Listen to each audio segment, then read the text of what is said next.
नमस्कार साथियों, SMS classes यानी सरस्वती माँ स्टडी क्लासेज में आप सभी का स्वागत है। और आज हमारी क्लास में आपको बताएंगे एक जो नई भर्ती आई है कंप्यूटर शिक्षक भर्ती, उसके बारे में संपूर्ण जानकारी दी जाएगी। तो लास्ट तक बने रहिएगा, इसके ऊपर बिंदुवार चर्चा की जाएगी। जो ये सारे बिंदु दे रखे हैं, पद कितने हैं, आयु कितने हैं, आवेदन कब से कब होगा, आवेदन की प्रक्रिया क्या रहेगी और आवेदन का शुल्क क्या रहेगा, प्रमाण पत्र क्या रहेगा, पैटर्न प्रमाण पत्र का एवं शैक्षिक योग्यता, पेपर पैटर्न एवं चयन प्रक्रिया, इन सारी बिंदुओं की तमाम रूप से चर्चा करेंगे। तो आप लास्ट तक बने रहिएगा हमारी इस क्लास में। साथ ही अगर आपने अभी तक हमारे चैनल को सब्सक्राइब नहीं किया, सब्सक्राइब करो, जरूर कर लेना, ताकि हमारे चैनल से जो भर्तियों संबंधी सूचना है वो आपको तुरंत मिल सके। हमारे एसएमएस क्लासेस की जो महत्वपूर्ण क्लासें हैं वो आपको डिस्क्रिप्शन लिंक में मिल जाएगी। उनकी जो तमाम प्लेलिस्ट बनी हुई है वहां जाकर हमारी पिछली क्लासें देख सकते हैं। और साथ ही जुड़े रहिएगा, आगामी जो हमारी क्लास आने वाली है जो इसी भर्ती से संबंधित है। हम जो ये फॉर्म भर रहे हैं बेसिक कंप्यूटर शिक्षक भर्ती, जो कि किस मुहूर्त में भरे, तो अब शुरू करते हैं। बेसिक कंप्यूटर शिक्षक, बेसिक कंप्यूटर अनुदेशक एवं वरिष्ठ कंप्यूटर अनुदेशक। अभी जो भर्ती निकली है कंप्यूटर शिक्षक की, उसमें दो तरह के पद है। एक तो बेसिक कंप्यूटर अनुदेशक एवं एक है वरिष्ठ कंप्यूटर अनुदेशक। यानी सरकार ने जो पद निकाले हैं वो दो तरह के हैं। और जो ये बेसिक कंप्यूटर अनुदेशक का पद आता है पे मैट्रिक्स लेवल 8 के अंतर्गत आता है, और जो ये वरिष्ठ कंप्यूटर अनुदेशक का पद है वो लेवल 10 के अंतर्गत आता है। और इनकी जो शैक्षिक योग्यता है, इनको इन फॉर्म को भरने की दोनों पदों के लिए अलग अलग है। तो आप अंत तक बने रहिएगा ताकि आपको संपूर्ण जानकारी मिल सके। तो ये जो 2022 में भर्ती निकली है वो राजस्थान कर्मचारी चयन बोर्ड जयपुर द्वारा की जाएगी। जो ये भर्ती है वो हमारा राजस्थान कर्मचारी चयन बोर्ड जयपुर करवा रहा है। अब सबसे पहले हम बात करते हैं इस भर्ती में पद कितने हैं। तो पदों के संदर्भ में देखा जाए तो इस भर्ती में कुल मिलाकर 10,157 पद है। तो यह आपके लिए सुनहरा मौका है, एक अच्छा मौका है। तो आप अच्छे से तैयारी करके एक बेसिक कंप्यूटर अनुदेशक या वरिष्ठ कंप्यूटर अनुदेशक यानी कंप्यूटर टीचर बन सकते हो। तो जो ये 10,157 पद है, तो ये आपके लिए सुनहरा मौका है एक कंप्यूटर टीचर बनने का। तो लग जाइए अभी से इस तैयारी पर। अब आपको मैं बताता हूं जो 10,157 पद है, उसमें से जो ये ऊपर पद बता रखे हैं 9,862 पद वो बेसिक कंप्यूटर अनुदेशक के हैं। यानी इन पदों की संख्या ज्यादा है। और जो 295 पद बता रखे हैं वो वरिष्ठ कंप्यूटर अनुदेशक के हैं। तो दोनों पदों का वर्गीकरण यहां बता दिया गया है।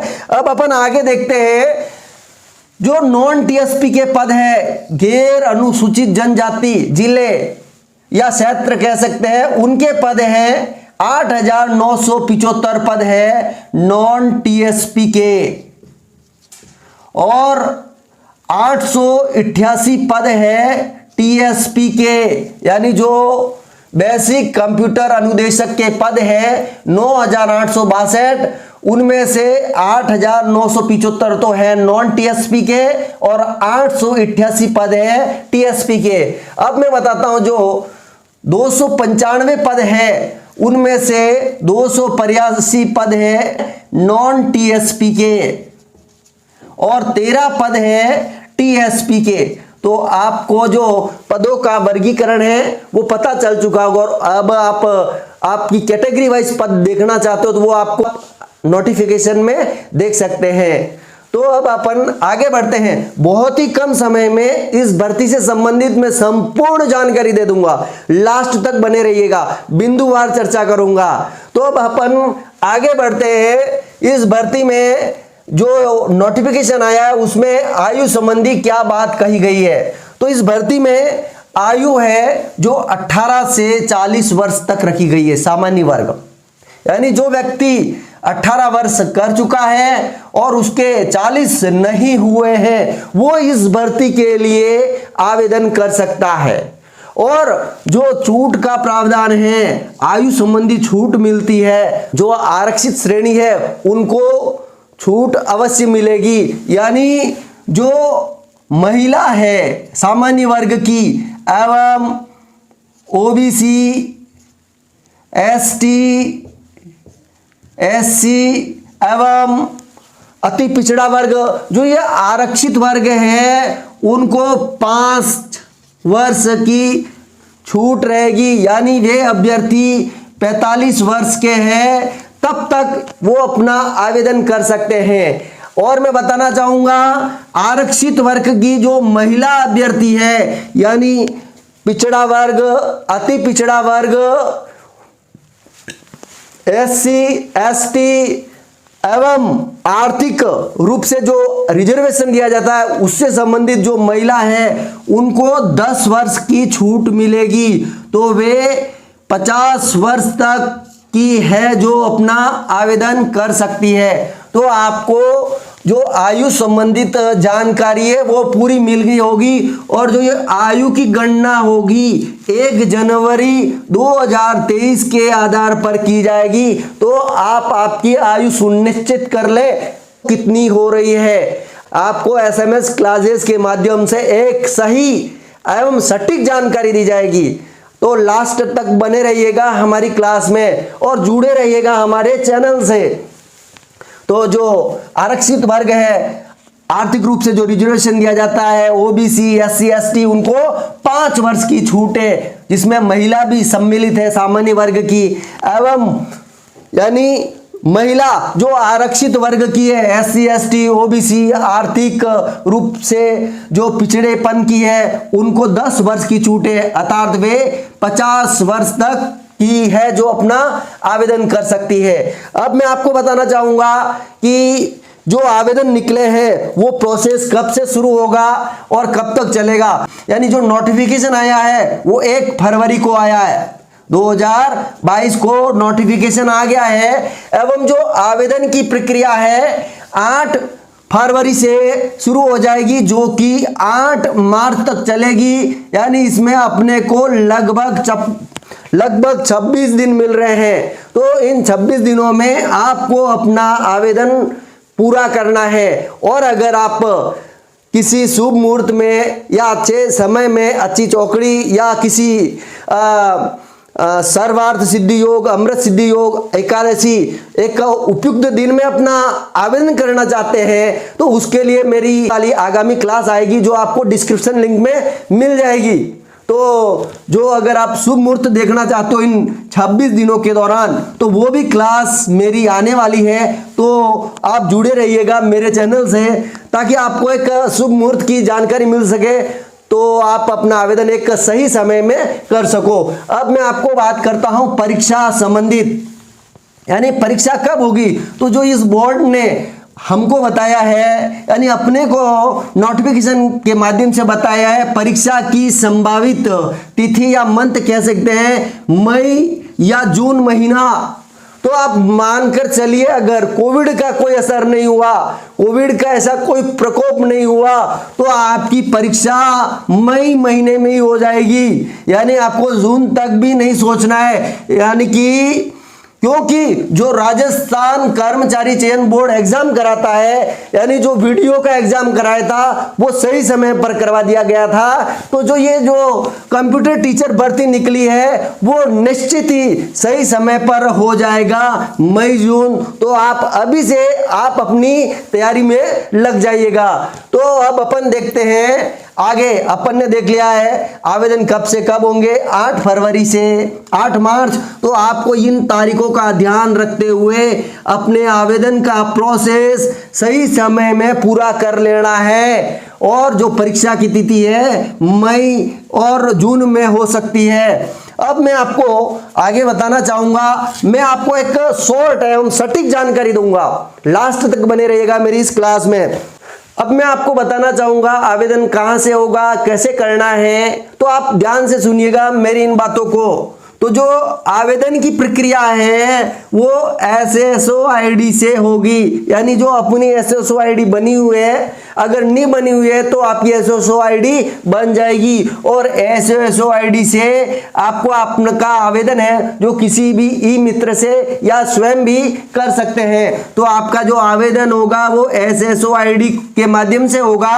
और जब SSO ID को आप लॉगिंग आपके आईडी पासवर्ड से ओपन करोगे तब आपको यानी रिक्रूटमेंट जो एप्स दे रखा है वो खोलना है।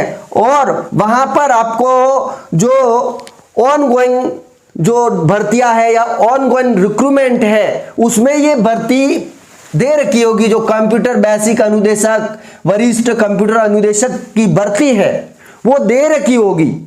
तो वहां जाकर उस पर अप्लाई करना है, अप्लाई ऑन। तो उसके बाद आपको जो दोनों पद दे रखे होंगे, दोनों पदों में से आप जिस पद की योग्यता रखते हैं, शैक्षिक योग्यता, उस पद पर आपको आवेदन करना है। आवेदन शुरू करोगे और लास्ट स्टेज तक जाओगे और उस फॉर्म को आपको अच्छे से देखना है। और लास्ट में आपका उसका प्रीव्यू निकल जाएगा, उसको आपको अच्छे से देखना है। मैंने कहीं स्पेलिंग मिस्टेक तो नहीं किया है, मेरी जन्म तारीख में कोई गड़बड़ी तो नहीं की है, मैंने ईमेल एड्रेस तो सही भरा, हर बात को अच्छे से आप प्रीव्यू में देख लोगे। और उसके बाद को आपको सबमिट करना है और उसके बाद आपको फी पे करनी है। और आपको ये प्रीव्यू देखकर ही आपका फॉर्म भरा है ये कतई नहीं सोच लेना है। जब तक आपकी फी पे नहीं होता है, फी पे नहीं होता है तब तक आपका फॉर्म भरा हुआ नहीं माना जाएगा।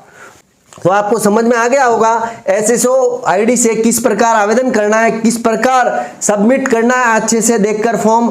और जो ये फॉर्म भरने का प्रोसेस है उसके ऊपर भी मेरी क्लास आएगी आगामी दिनों में। आगामी 8 या 9 तारीख को वो क्लास उपलब्ध होगी। तो वो क्लास भी मेरे इस क्लास के डिस्क्रिप्शन लिंक में मिल जाएगा।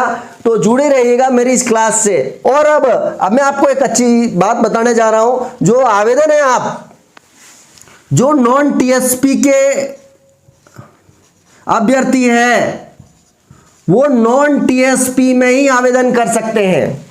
जो आवेदन है वो नॉन TSP के अभ्यर्थी नॉन TSP में ही कर सकते हैं। और जो बाहरी राज्यों के अभ्यर्थी आएंगे वो भी नॉन TSP में ही आवेदन कर सकते हैं। और जो TSP के अभ्यर्थी है वो नॉन TSP एवं TSP दोनों के लिए आवेदन कर सकते हैं। लेकिन अगर अभ्यर्थी का दोनों में चयन होता है तब दोनों में चयन होता है तो दस्तावेज सत्यापन के समय जब दस्तावेज सत्यापन होते हैं तब आपको विकल्प के रूप में देना होगा कि आप नॉन TSP में जाना चाहते हो या TSP में। अगर आपने विकल्प नहीं दिया, TSP के अभ्यर्थी ने अगर विकल्प नहीं दिया तो उसको TSP में पोस्टिंग दी जाएगी। तो TSP के जो अभ्यर्थी है वो विशेष रूप से सुन ले, TSP के अभ्यर्थी नॉन TSP एवं TSP दोनों के लिए आवेदन कर सकते हैं। लेकिन अगर उनका सिलेक्शन होता है दोनों में तो उनको एक विकल्प देना होगा जिसमें ये बताना होगा कि वो नॉन TSP में जाना चाहते हैं या TSP में। और विकल्प नहीं देने की स्थिति में उनको विकल्प नहीं देने की स्थिति में उनको TSP छात्र मिलेगा अपनी सर्विस देने के लिए। अब मैं आपको बात करूंगा जो आवेदन है उसका शुल्क क्या रहेगा। तो जो सामान्य वर्ग के अभ्यर्थी है, सामान्य वर्ग के अभ्यर्थी उनके लिए 450 रुपए का शुल्क रहेगा। एवं जो आरक्षित वर्ग के अभ्यर्थी है OBC, नॉन क्रीमी लेयर यानी जो क्रीमिलियर वर्ग भी सामान्य वर्ग के साथ ही जाएगा, उसकी भी फीस 450 रुपये रहेगी। एवं जो आरक्षित वर्ग है ओबीसी एवं अति पिछड़ा वर्ग, अति पिछड़ा वर्ग यानी नॉन क्रीमिलियर ओबीसी एवं अति पिछड़ा वर्ग की जो फीस रहेगी 350 रुपये रहेगी। एवं SC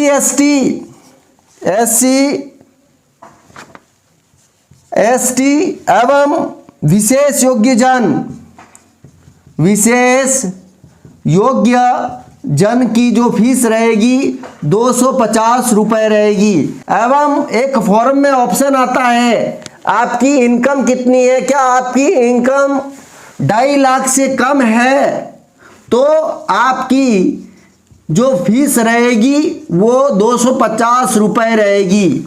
लेकिन अगर आप आर्थिक रूप से अगर 2.5 लाख वाला ऑप्शन चयन करते हो तो सभी वर्गों के लिए, उसमें आने वाले सभी वर्गों के लिए फीस 250 रहेगी। यानी सामान्य वर्ग का कोई बंदा है और उसने अपनी इनकम 2.50 लाख यानी 2.5 लाख बता दी है तो उसकी फीस भी 250 रहेगी। लेकिन दस्तावेज सत्यापन के समय कि उसको प्रामाणिक प्राधिकारी के द्वारा जो प्रदत्त आय प्रमाण पत्र है उसमें ये बताना होगा कि उसकी आय 2,50,000 से कम है। यानी दस्तावेज सत्यापन के समय आपको एक आय प्रमाण पत्र देना जरूरी है। अगर आप ये छूट लेते हो तो इस बात का विशेष रूप से आपको ध्यान रखना है।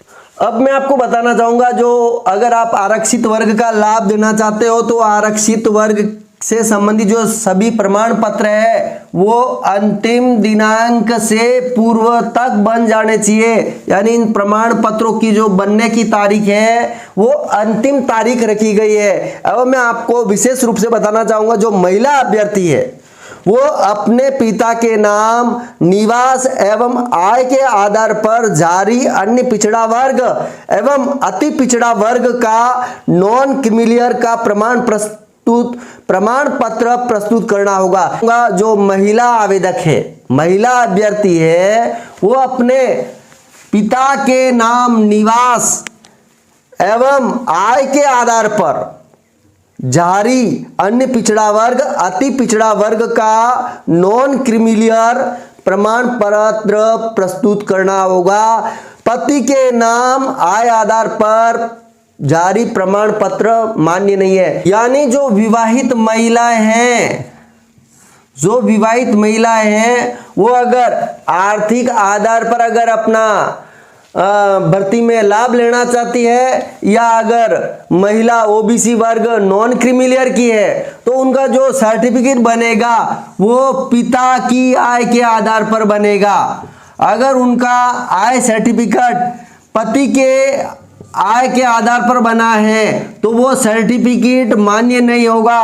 तो जो महिला अभ्यर्थी है वो विशेष रूप से ये जान ले, विवाहित महिलाएं, उनका जो सर्टिफिकेट बनेगा वो पिता की आय के आधार पर बनेगा, न कि पति की आय के आधार पर। तो आपको जो सर्टिफिकेट बनाना है महिला अभ्यर्थी को वो एक पिता की आय के आधार पर बनाना है।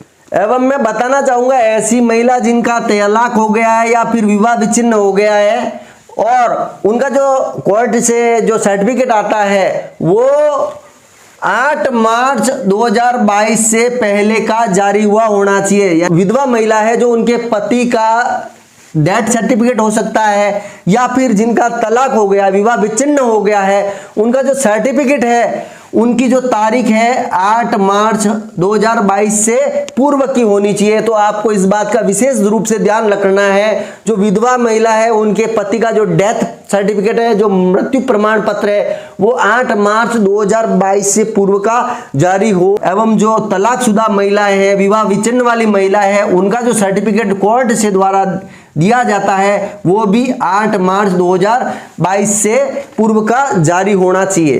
तो आपको पता चल गया होगा कि प्रमाण पत्र में अपने को किन किन बातों का ध्यान रखना है। अब अपन देखते हैं शैक्षिक योग्यता। ये शैक्षिक योग्यता यानी आप कौन कौन सी शैक्षिक योग्यता रखते हो, तो आपको इस पद के लिए आवेदन करना है और ऐसी कौन सी शैक्षिक योग्यता है उनसे आप इस पद का आवेदन कर सकते हैं। तो अब अपन पढ़ते हैं शैक्षिक योग्यताएं और ध्यान से सुनिएगा किस पद के लिए कौन सी शैक्षिक योग्यता अनिवार्य है, ताकि आप आवेदन सही पद के लिए कर सके। अपने को आवेदन करते टाइम कंफ्यूजन हो जाता है कि कौन कौन से अभ्यर्थी इस पद के लिए आवेदन कर सकते हैं।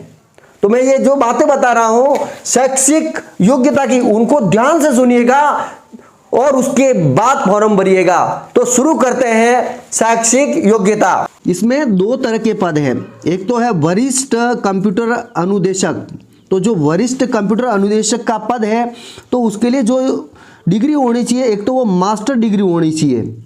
तो जो मास्टर डिग्री है वो किस में हो सकती है, एक तो इंजीनियरिंग कह सकते हैं, एक टेक्नोलॉजी यानी एमटेक, और मास्टर डिग्री कंप्यूटर साइंस यानी सीएस में हो, या फिर इंफॉर्मेशन टेक्नोलॉजी, या फिर इलेक्ट्रॉनिक एवं कम्युनिकेशन इंजीनियरिंग, और कह सकते हैं इलेक्ट्रॉनिक इंजीनियरिंग यानी ईई में मास्टर डिग्री, इलेक्ट्रिकल इलेक्ट्रॉनिशियन इंजीनियरिंग यानी ईईई, इलेक्ट्रॉनिक्स टेलीकम्युनिकेशन इंजीनियरिंग, और इलेक्ट्रॉनिक्स इंस्ट्रूमेंट इंजीनियरिंग यानी ईआईई। यानी जो मैंने अभी बातें कही है उनमें मास्टर डिग्री आवश्यक है।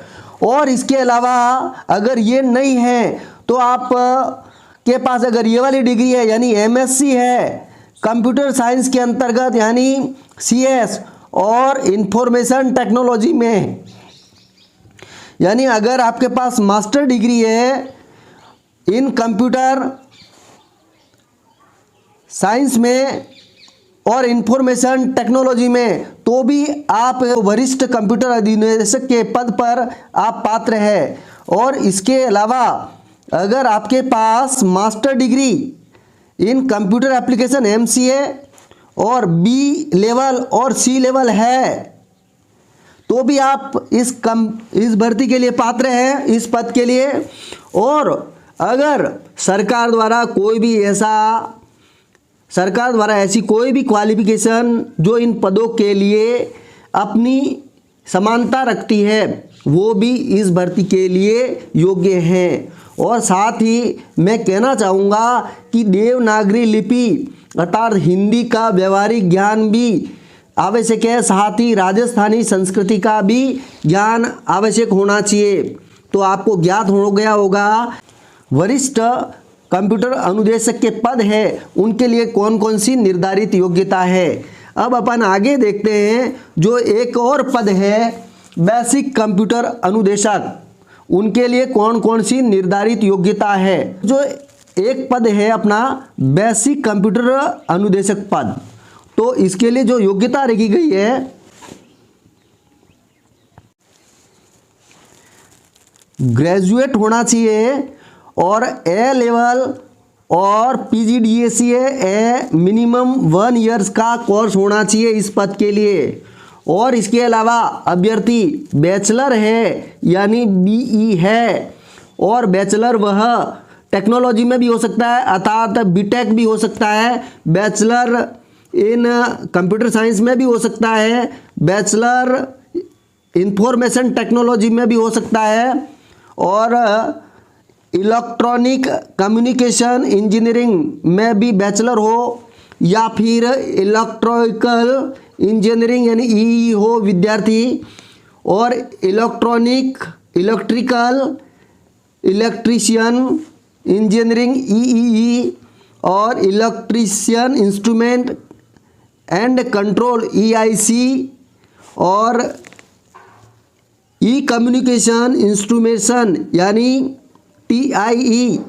इन सभी में अगर बैचलर है तो वह इस भर्ती के लिए योग्य है।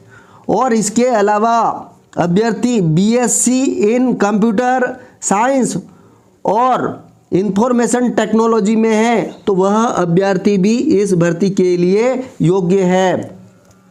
और अगर अभ्यर्थी बैचलर इन कंप्यूटर एप्लीकेशन यानी BCA from university established by the law in India है तो वो भी इस भर्ती के लिए योग्य माना जाएगा। और सरकार के द्वारा इसके समकक्ष कोई भी कोर्स है जो योग्यता रखता है वो भी इसके लिए पात्र होगा। एवं साथ में देवनागरी लिपि अर्थात हिंदी का व्यवहारिक ज्ञान हो व राजस्थान संस्कृति का ज्ञान भी होना आवश्यक है। तो जो बेसिक कंप्यूटर शिक्षक के पद निकले हैं उनकी जो योग्यताएं है वो सारी इस प्रकार होनी चाहिए। तो इन योग्यताओं को ध्यान में रखते हुए अपना फॉर्म भरें। यानी दोनों तरह की आपको योग्यता बता दी गई है। यानी वरिष्ठ कंप्यूटर अनुदेशक पद के लिए ये सारी योग्यता है जो मैंने आपको बारीकी से बताई, एवं बेसिक कंप्यूटर अनुदेशक पद के लिए सारी योग्यता है जो मैंने आपको बताई है। तो आपको समझ आ चुका होगा कि आप इस पद के लिए आपकी योग्यता रखते हैं या नहीं, और अगर आप आपकी योग्यता रखते हैं तो आप आपके समय अनुसार आपका जल्दी से आवेदन कर लेवें। तो ये जो मैंने आपको शैक्षिक योग्यता बताई उनके आधार पर आपको आवेदन करना है। और अब अपन आगे कड़ी में देखते हैं पेपर का पैटर्न क्या रहेगा।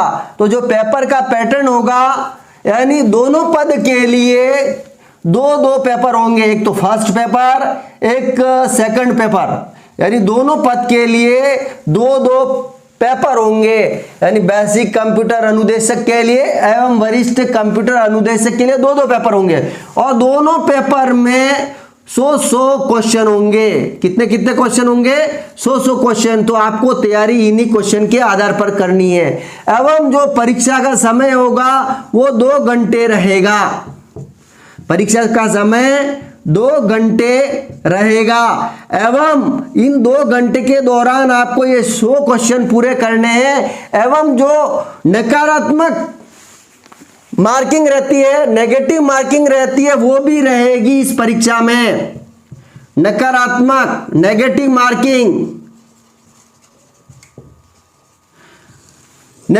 मार्किंग का भी प्रावधान इन दोनों पेपर में रहेगा। इन दोनों पेपर का जो पाठ्यक्रम है वो अलग अलग रहेगा, उसकी भी क्लास आपको प्रोवाइड करा दी जाएगी। तो आप जुड़े रहिएगा हमारे चैनल से। और अगर आपने अभी तक हमारे चैनल को सब्सक्राइब नहीं किया तो सब्सक्राइब जरूर कर लेना। तो आपको पता चल गया होगा कि जो दोनों पद है, दोनों पद के लिए यानी प्रत्येक पद के लिए 2 पेपर होंगे, एक तो पहला पेपर एवं दूसरा पेपर। एवं दोनों पेपर में 100 प्रश्न होंगे, यानी आपको कुल मिलाकर 200 प्रश्न फाइट करने हैं। आपके दोनों पेपर मिलाकर 200 प्रश्न होंगे एवं दोनों प्रश्न पत्रों की जो समय सारणी वो अलग अलग रहेगी, वो बाद में बोर्ड के द्वारा बता दी जाएगी। एवं आपको विशेष रूप से इस नेगेटिव मार्किंग का भी ध्यान रखना है। अब आपको मैं लास्ट में बताना चाहूंगा कि चयन प्रक्रिया, अगर आपको इस कंप्यूटर टीचर में चयन का आधार ये मुख्य परीक्षा या जो एक परीक्षा है वही रहेगी। इसके लिए ना कोई साक्षात्कार है या फिर इसके बाद कोई मुख्य परीक्षा है। तो जो कंप्यूटर टीचर की जो चयन प्रक्रिया है वो परीक्षा एवं दस्तावेजों का सत्यापन होगा। दस्तावेजों का सत्यापन उन्हीं के माध्यम से एक कंप्यूटर टीचर की भर्ती पूरी की जाएगी।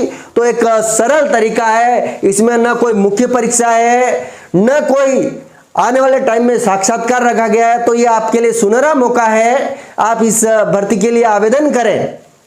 और हमारे एसएमएस क्लासेज यानी सरस्वती माँ स्टडी क्लासेस की ओर से हम ये कामना करते हैं कि माँ सरस्वती से कामना करते हैं कि आप आपका आवेदन करें एवं आप आपकी तैयारी करें एवं आपको माँ जो सरस्वती आपको सफलता दिलाए। तो माँ सरस्वती से यह हम कामना करते हैं। और अगर आपने अभी तक हमारे चैनल को सब्सक्राइब नहीं किया, सब्सक्राइब जरूर कर लेना। हमारे चैनल पर करंट जीके की, करंट अफेयर की नियमित क्लासें उपलब्ध है एवं जनरल नॉलेज की एवं इंग्लिश लर्निंग, मैथ्स लर्निंग। तो ये जो सारी क्लासें हैं वो आपको हमारे डिस्क्रिप्शन लिंक में मिल जाएगी, तो आप डिस्क्रिप्शन लिंक को जरूर देखिएगा। तो एक बार और मैं आपको कहना चाहूँगा कि ये जो भर्ती का सुनहरा अवसर है वो आप मत खोना, जरूर भरिएगा। और हमारी ओर से एक बेस्ट ऑफ लक, आप आवेदन करें। और अगर आप आवेदन के लिए सही समय जानना चाहते हो तो उसके लिए भी बहुत जल्द एक शुभ मुहूर्त की क्लास आने वाली है, तो जुड़े रहिएगा हमारी क्लास से। तो अब मिलते हैं अपनी नेक्स्ट क्लास में, तब तक के लिए जय हिंद, जय भारत।